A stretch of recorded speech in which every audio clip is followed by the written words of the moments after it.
All right, today we're going to journey back in time to a place you might picture as, kind of vast and empty.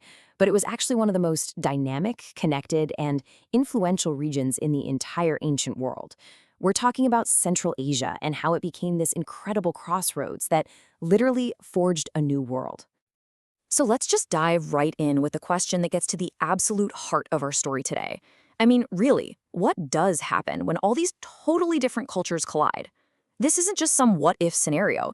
This is the real, 2,000-year-old story of ancient Central Asia. This place wasn't some empty buffer zone between empires. No, it was the main stage where they all met, they mixed, and they created something completely new.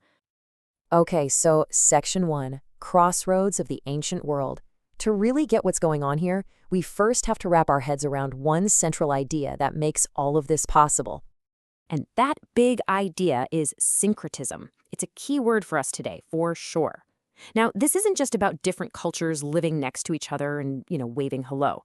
It's about them actively merging, blending their gods, their art, their philosophies to create a totally new hybrid civilization. This fusion process, well, it's the engine that drives our entire story. Next up, let's talk about the steppe warrior culture, because long before any of these big-shot empires arrived on the scene, Central Asia was already home to a vibrant and really powerful civilization of its own.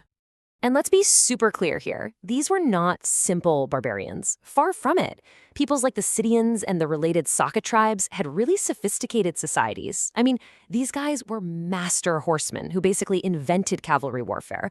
They had complex social structures, a shared artistic culture, famous for its incredible animal-style art. And yeah, they had a very distinctive look, right down to those famous pointed caps. This was the bedrock, the foundation that everything else was built on. Which brings us to our third section, the imperial blueprint. Because into this world of nomadic warriors came two of the ancient world's greatest empires, and each one brought a completely different idea of how to run the show. Now, what I love about this is how it breaks down the two completely different approaches. On one hand, you've got the Persians, and they are all about administration, order, and control. On the other hand, you've got the Greeks, who are focused on exporting their entire culture. So one brought bureaucracy, the other brought the blueprint for a whole new kind of city life. So first up were the Achaemenid Persians. They were the first to impose this massive imperial structure on the region. Rulers like Darius the Great, they sliced up the land into provinces, or satrapies, and put a governor in charge of taxes and justice. It was a very top-down, organized system of control that laid down the political framework for centuries. Then, a couple hundred years later, bam! Everything changes. Alexander the Great comes roaring through.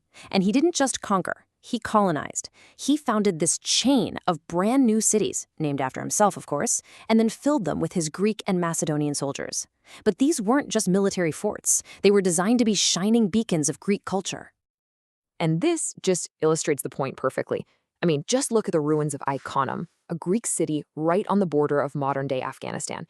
It had a massive theater that could seat 5,000 people. A gymnasium for training the body and the mind, a palace, and get this, public monuments inscribed with Greek philosophy. This was not some dusty frontier outpost. This was a Greek metropolis dropped right in the heart of Asia.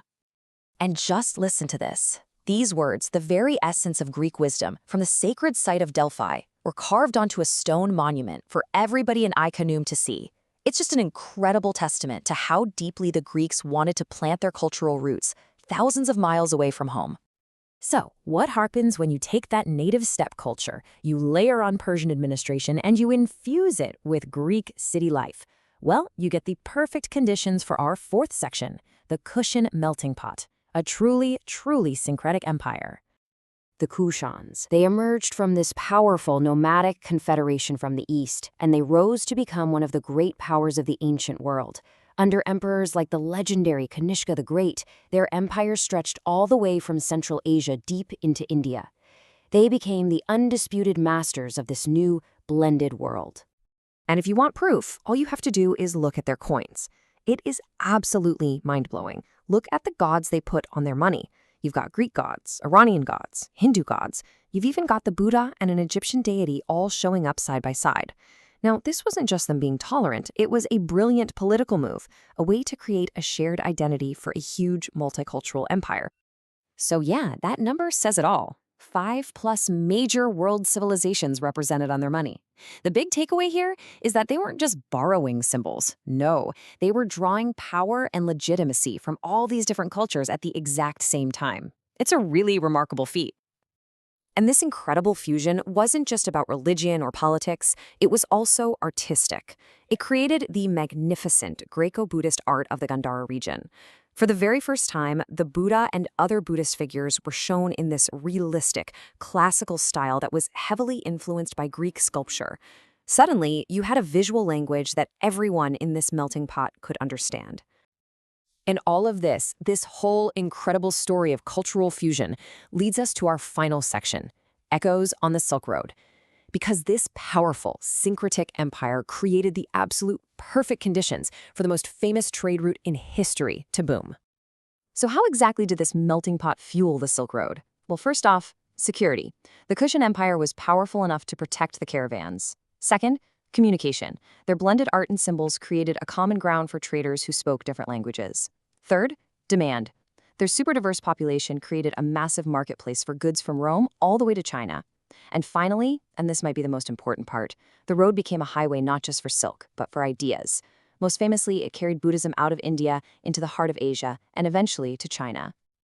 And you don't have to take my word for it. As our source material from UNESCO puts it, the very gods the Kushans put on their coins are the perfect symbol of this unique, blended world they created. It was a civilization literally defined by its connections. So, at the end of the day, what's the one thing you should really take away from all this?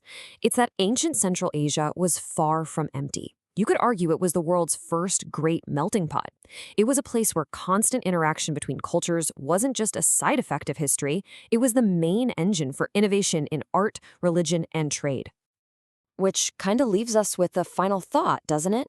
The story of the Kushans and ancient Central Asia, it feels surprisingly modern. It really makes you wonder, how do the dynamics of these ancient crossroads, these places where cultures met and mixed and made something new, how do they help us understand our own deeply interconnected, globalized world today?